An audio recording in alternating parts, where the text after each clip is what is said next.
El santo del día, marzo 4, San Casimiro de Polonia. Año 1484. Casimiro significa el que impone la paz. Casimiro nació en 1458 en Cracovia. Era el tercero de los 13 hijos de Casimiro, rey de Polonia. Muchos santos han salido de familias muy numerosas, y de esta clase de familias llegan a la Iglesia Católica excelentes vocaciones. Educación esmerada. Su madre Isabel, hija del emperador de Austria, era una fervorosa católica, y se esmeró con toda el alma porque sus hijos fueran también entusiastas practicantes de la religión. Ella, en una carta a una amiga, hace una formidable lista de las cualidades que debe tener una buena madre, y seguramente que esas cualidades fueron las que practicó con sus propios hijos. Y además de la educación que le dieron sus padres, Casimiro tuvo la gran suerte de que el rey le consiguió dos maestros que eran buenísimos educadores, el padre Juan y el profesor Calímaco. El padre Juan era polaco y dejó fama de ser muy sabio y muy santo, pero su mayor honor le viene de haber sido el que encaminó a San Casimiro hacia una altísima santidad. El profesor Calímaco era un gran sabio que había sido secretario del Papa Pío II y después estuvo 30 años en la corte del rey de Polonia, ayudándole en las instrucciones de los jóvenes. Calímaco dijo: Casimiro es un adolescente santo, y el padre Juan escribió también: Casimiro es un joven excepcional en cuanto a la virtud.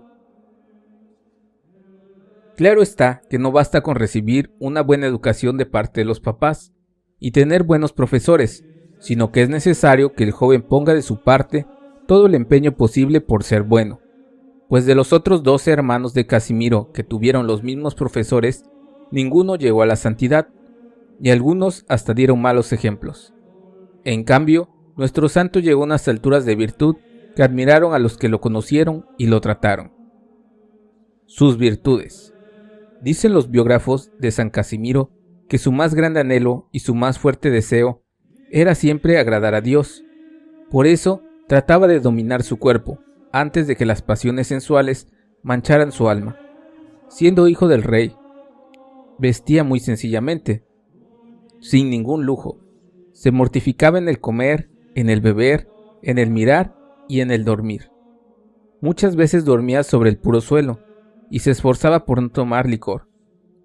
Y esto en un palacio real donde las gentes están bastante inclinadas a una vida fácil y de muchas comodidades y comilonas. Su devoción favorita. Para Casimiro, el centro de su devoción era la pasión y muerte de Jesucristo. En aquellos tiempos, los maestros espirituales insistían frecuentemente en que para ser fervorosos y crecer en el amor a Dios, aprovecha muchísimo el meditar en la pasión de Jesucristo. Nuestro santo pasaba mucho tiempo meditando en la agonía de Jesús en el huerto y en los azotes que padeció, como también en la coronación de espinas y las bofetadas que le dieron a nuestro Señor.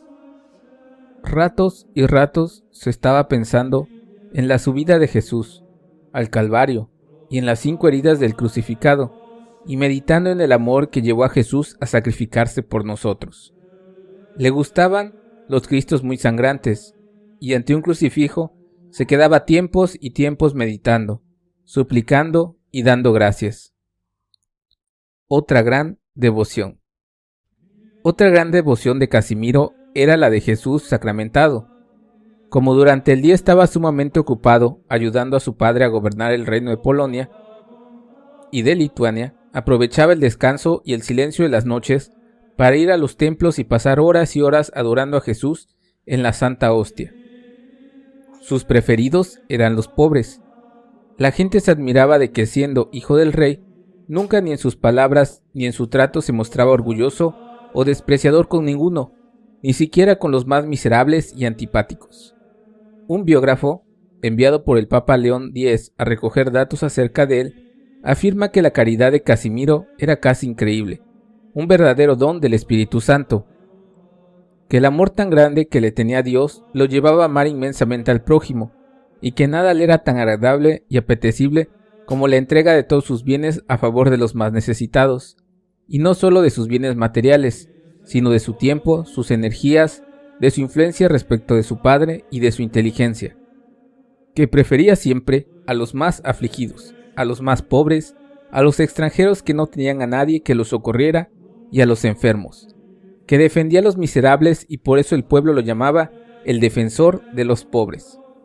Su padre quiso casarlo con la hija del emperador Federico, pero Casimiro dijo que le había prometido a la Virgen Santísima conservarse en perpetua castidad y renunció a tan honroso matrimonio. Los secretarios y otras personas que vivieron con Casimiro durante años estuvieron todos de acuerdo en afirmar que lo más probable es que este santo joven no cometió ni un solo pecado grave en toda su vida.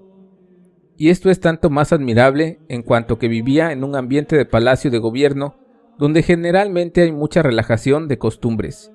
La gente se admiraba al ver que un joven de 20 años observaba una conducta tan equilibrada y seria como si ya tuviera 60. A su padre el rey le advertía con todo respeto, pero con mucha valentía, las fallas que encontraba en el gobierno, especialmente cuando se cometían injusticias contra los pobres, y el papá entendía con rapidez a sus peticiones y las trataba de poner remedio. Muerte joven. Casimiro llegó lo mismo que San Luis Gonzaga, San Gabriel de la Dolorosa, San Estanislao de Kostka, San Juan Berchans y Santa Teresita de Jesús, a una gran santidad en muy pocos años. Se enfermó de tuberculosis y el 4 de marzo de 1484, a la corta edad de 26 años, murió santamente dejando en todos los más edificantes recuerdos de bondad y de pureza. Lo sepultaron en Vilna, capital de Lituania. A los 120 años de enterrado, abrieron su sepulcro y encontraron su cuerpo incorrupto, como si estuviera recién enterrado. Ni siquiera sus vestidos se habían dañado, y eso que el sitio donde lo habían sepultado era muy húmedo. Sobre su pecho encontraron una poesía a la Santísima Virgen, que él había recitado frecuentemente y que mandó que la colocaran sobre su cadáver cuando lo fueran a enterrar. Esa poesía que él había propagado mucho empieza así: cada día, alma mía, di a María su alabanza, en sus fiestas la honrarás y su culto extenderás. Hasta después de muerto quería que en su sepulcro se honrara a la Virgen María, a quien le tuvo inmensa devoción durante toda su vida. San Casimiro trabajó incansablemente por extender la religión católica en Polonia y Lituania, y estas dos naciones han conservado admirablemente su fe católica, y aún en este tiempo, cuando las gentes ven que está en peligro su religión, invocan al santo joven que fue tan entusiasta por nuestra religión. Si te gustó este video, y él demuestra con verdaderos prodigios a llegar a más lo mucho personas. que intercede ante Dios Suscríbete en al favor canal de YouTube de los que lo invocan y con dale fe. like y síguenos en Facebook. Que el Señor nos envíe más jóvenes santos como San Casimiro de Polonia, que dedican su vida completamente a Cristo.